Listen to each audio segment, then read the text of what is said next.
Hello and welcome, or welcome back, to the Sales Enablement Festival. I hope you're enjoying the event so far.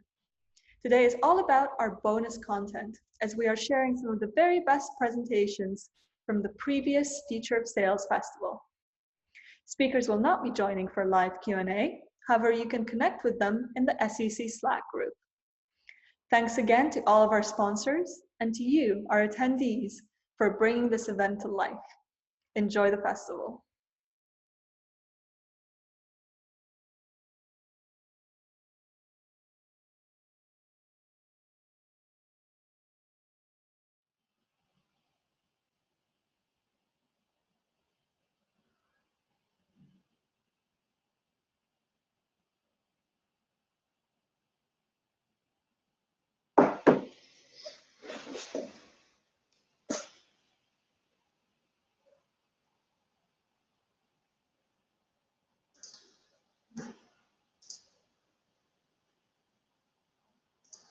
Hello, everyone. Thank you guys for being here. I would like to introduce you to Stan. This is Stan. He owns a small business. He is cash flow limited. He is a one-man operation. He doesn't have time or the resources for a sophisticated marketing strategy. And Guybrush, who is a young aspiring pirate. He's looking for his first ship so he can get to start in the pirating business. He's excited, but he doesn't even know where to start. Stan has a company called Stan's Previously Owned Vessels, and he seems like the perfect match for Guybrush. Low prices, high quality. Stan has everything. But it's really hard for Stan to break through the noise and reach pirates like Guybrush. Like many other business owners, Stan needs the ability to find and capture the attention of his clients. And there's Facebook. Guybrush checks Facebook at least 4 times a week, more likely multiple times a day. And all his pirate buddies are there, discovering interesting content every day on the platform.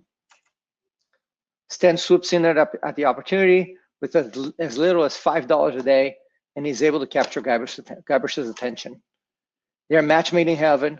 Stan quickly finds him the perfect vessel and at the perfect price range, and Guybrush sails away on his first adventure. There is only one issue. Stan has no clue how to use Facebook for business. Worse, if Stan tries and fails, he's never coming back. And Facebook can be quite complex. This story, as it is, it just could never happen. Hi, everyone. I'm Gus. I work at Twitch. I am a level 36, meaning I'm 36 years old, head of sales enablement. Before, I've been at WeWork, Facebook, Nokia, and other companies where I started global sales enablement functions. Today, we'll talk about my time at Facebook because it is the most clear example I can find to tell you about how to start thinking about client training. So one thing that you might be thinking about is, if I'm in sales enablement, why should I be thinking about this? I have enough on my mind, especially now. It's a time of crisis. I have my focus internally. I'm carrying a lot of stuff, right? Well, a bunch of very big companies are thinking about this. So we have clear examples from before the crisis and during this crisis. For example, Salesforce is a very complex product. Your client, at the end of the day, doesn't care if your product doesn't work because they don't know how to use it. They just scared that your product doesn't work. So take Salesforce, complex product, very distributed. There's a lot of people using it.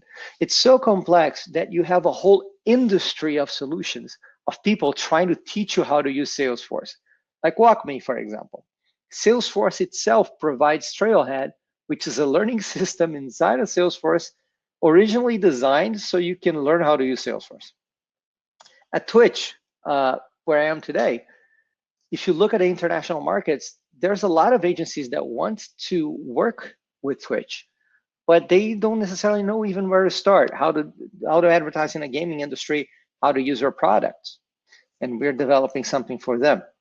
If you think about Google, a massive part of their revenue today comes from small businesses, the advertising revenue. And those small businesses are in severe distress.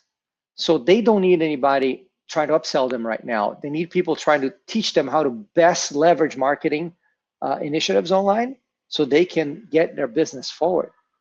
So if you're in sales enablement, you have the skill set to help your business move not only inside of the company, but all those skills that you honed over years of work inside your company, if you aim outside, you can really use them to move the business.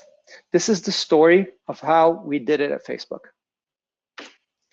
So when I ran into this problem for the first time, I was in Brazil, where I used to work as the head of sales enablement for Facebook in Latin America.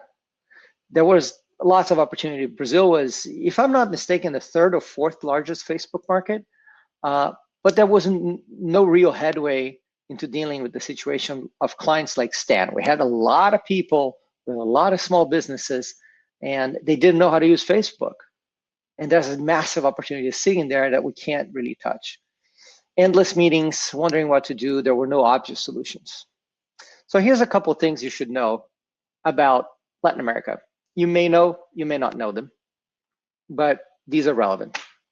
First, most small and medium businesses are really small. Barbershops, big shops, gyms. So really small businesses. Second, there's a lot of informal work. There's a lot of people that are working as what we would call here freelancers, or people that are not registered companies, but they're providing services. There's a lot of that. Computer literacy is not very high necessarily, so people might struggle to use complex solutions. Ad dollars make a lot of difference in the business ability to keep the doors open. There's no, very much like now because of this crisis, there's no spare money, right? Every money can make a difference for you as a business. So they're much more price sensitive. Broadband access was a big issue, still kind of is, but it was when we started locally. Old versions of computers, cell phones, and browsers were prevalent. So it was more complicated than just rolling out e-learning. So those are the ignition conditions. So if you have the problem that we had, huge untapped market with a lot of potential, and people don't know how to use your solution because it's too complex, how do you go about addressing this issue? Well, this is what we did. And now I can show you a little bit of a game plan of something you can do in your own business. So here's a game plan. How do we tackle this challenge? First, understand your audience. Seems quite obvious, but every audience has their particularities, and people like to learn in different manners. They have different attention spans. So using that diagnostic ability that you have as a consultant because you worked in sales enablement for so long, or even as a seller to ask the right questions, understanding your audience. It starts just like a sale. Understand your audience. In our case, it was agencies with thousands of small clients. That was one audience. Another one was small business owners, the owners of the barbershops, the bakeries, etc. Social media professionals. There was a lot. There was a lot of those, and we didn't really know what social media professionals meant. It could be a media buyer. It could be somebody who just called themselves social media experts. It was the roots of what we call influencers today. They're all it was a mishmash of all that, and they wanted some sort of validation. It was very common for them to reach out to support and say, hey, we want some sort of certification from you guys, some sort of accreditation that we actually know what we're doing. And we didn't have anything to offer. So that's step number one, understand your audience. Who are these people? Because you might mean that you're gonna do different things for different people. Two, understand your capabilities. What do you have today that is being used to tackle this challenge by your sales or support teams, right? Because if there is a hunger for knowledge in the market, there's certainly signals that drove you to this conclusion. What are these signals? It could be support tickets, it could be feedback from your sellers, it could be metrics from your sales ops. And before this problem got to you, I can guarantee you somebody else tried to solve it on the tip of the spear. Somebody in the support tried to solve it. What a seller tried to solve it. Somebody tried to solve it before. So understand your capabilities. In our case, we had account manager playbooks because we had a team of small and medium businesses that were on the phone with these people all the time. And education was a lot of what they did. So they built playbooks that would give us kind of a roadmap of what to look for, what were the biggest issues. Support tickets. There was a lot of support tickets being submitted. A lot of the time it was because of user operation. They didn't know how to use certain tools that could be pretty intimidating. So support tickets gave us a sense of what were the biggest issues. Current sales operations reports and trends. You could see where the revenue is, where the trends, where the products are going up, where products are being used. And you could compare that with your product portfolio. I remember that at some point we realized that Facebook video ads weren't being used very much, and we wondered why, right? The opposite is also true. Right-hand side on a Facebook, before, back in the day, I don't even know if they still sell this, but back in the day, you had a right-hand column on Facebook that you had three ad spaces there. And those were really cheap in comparison with the other inventory, and those would sell out. So there was a huge usage for that, and it was because it was cheaper. So a lot of the times they were clients were buying this, small clients were buying this, but they didn't even know what they were buying. It was just cheaper, right? So try and understand, like, and try to explain what that product does and what's that product for. And if you're trying to use it for something else, it's not going to work. And then existing training and support resources. You already have an internal audience, probably, that you've been working with, unless you've been hired specifically to do this. So there is some training, but even if you were hired specifically for this, there is existing material, most likely, that you can start tackling and using, as well as repurposing. So those are your current capabilities. Your in our case, account manager playbooks, support tickets, current sales operations, reports and trends, and then existing training and support resources. Cool. So continuing on, 3, design your hypothesis. What do I mean by that? Now, you have a good vision at this point, what your audience is, what problems they are facing, and what materials you already have that are being more or less effective. Now, with that, you should have an idea of what the program should look like. What is the hypothesis? Oh, we're going to build this module, we're going to build this module. This is what the learning path is going to look like. This is module 1, module 2, module 3. Design your hypothesis. So number 1 for that is, and I cannot stress this enough, define what success looks like. Could be less tickets, more revenue in a certain segment, etc. But what I'm not saying in this line that is absolutely critical is you have to be extremely precise with what success looks like.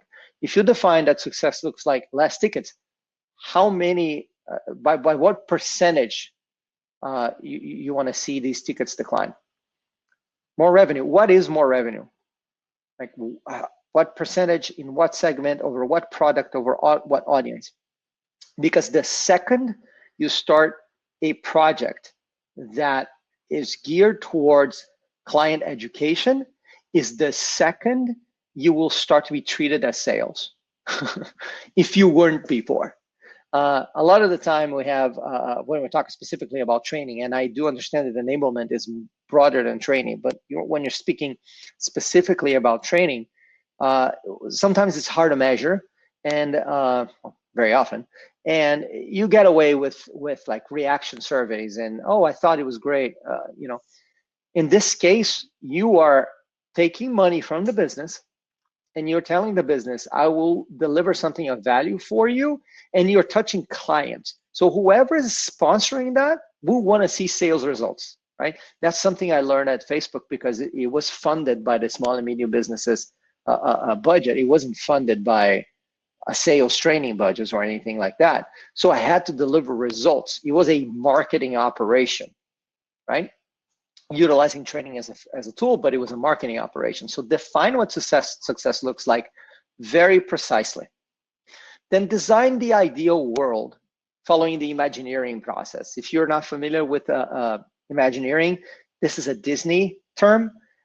It's a process whereas their engineers or their designers think about, all right, what is the perfect scenario, perfect solution, perfect movie, perfect ride, perfect toy, and now work backwards. How do I make this work? So design what the perfect implementation of this would be, and then work backwards. Why do I say this? Because sometimes when we're designing a program, we're thinking about our restrictions, right? We're saying, oh, we don't have an external facing LMS, so we cannot put e-learning in.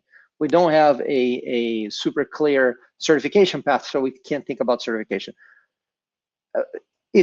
I found it in my experience that it's more productive to define what the beautiful perfect is and then work backwards. You might have to cut stuff off. You might see that things don't work the way you expected, but starting from what's ideal and what's perfect, that's where I like to start at least. And then create your learning path and assessments. So you have an hypothesis, you know what success looks like. You will create a learning path, create your learning objectives for each module, and create assessments. One of the mistakes I've seen a lot of the time on client training is that you don't put assessments in place. So it's very hard for your client to know if they're progressing or not. And of course, it's completely impossible to talk about certification without assessments. So if you are going in a route of certification, say like, I want to be Facebook certified, I want to be Google certified, I want to be Twitch certified in the future, hopefully, then you absolutely need assessments, and they're going to be more or less strict if you want to have a certification or just a badge or just say, hey, you passed. But it's very hard for you to isolate the variables later on when you're measuring success of the campaign, success of your project if you don't have assessments. You want to have a bucket of information that says, this is the educational result, the pass fail, the amount of people, and then you want to look on the other side and see how did that react in the business.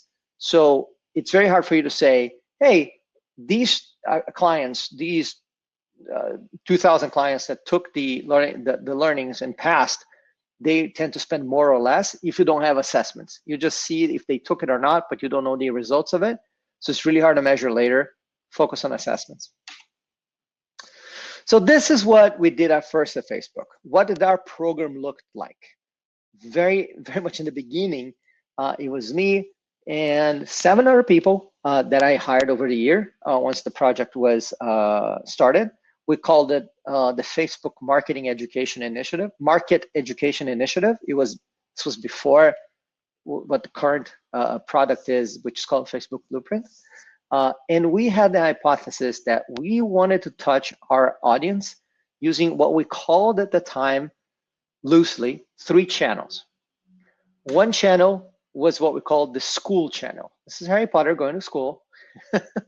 What was that? That was in Brazil and Latin America, we have a tradition of having many companies that do extracurricular training. They would do digital online trainings and this and that. So we had a lot of those. And we were wondering if we could establish a curriculum, give to these training agencies, partner them, get them through our assessments, and then have them go out into the market and have face-to-face learning, like broadly distributed. Because we would never have, I don't know, 5,000 schools in Sao Paulo, but there were 5,000 quote unquote schools in Sao Paulo that we could certify, using the term loosely, and they could then start, multiplying our curriculum. At some point, Google did that. So that was one. The other was your good old e-learning, because the part of our audience was computer literate, was capable of taking e-learnings. It's like the agency personnel and the social media experts and so on and so forth. So we created an e-learning channel, and then we created something in the middle, the webinar channel, or one-to-many, where you had a classroom style thing, but it was via the internet. So you could scale this directly from Facebook. So The idea was, if you want to do a self-paced, here's e-learning. If you want to go to a school and take classes, this is how you do it. And if you want to, but if you are in a remote location, or if you're not really super tech savvy, but you have a computer and you can click a link, then you can go into the webinar and we'll teach you from there. And the added advantage that you hear directly from Facebook versus hearing from a third-party school, even though they're certified. So that was the original hypothesis, these 3 channels. So continuing on the game plan. So we generated our hypothesis, great. Now step 4, resourcing. You need money to make this happen. You need funding. So find the right partners and resources. Of course, it's kind of like, you need resources, find resources. Yeah, like kind of silly. But if you think about it, now it becomes a game of incentives at this point. It becomes a game of incentives. What part of the organization will actually succeed if you succeed? Meaning, who in the organization, which subdivision of the organization is gonna make money, right? Think about who is incentivized for you to succeed. So in my case, I had a small and medium business organization that was primarily an inside sales organization. And they were dealing with a deluge of support tickets. They were dealing with a deluge of educational initiatives. They couldn't scale. So if I give them resources and say, hey, I'm going to make your clients know a lot about Facebook before they even go into your book of business, I am helping the support organization because I'm taking tickets off of their plate, and I'm helping my account managers to drum up more business because clients are better educated about how to use Facebook. So those two have a direct interest, and I can say, hey, these are the metrics I'm going to move for you. So what I did is that I approached the global head of small and medium businesses, and I said, this is what we want to do. I need some money, right? So I found the right partner.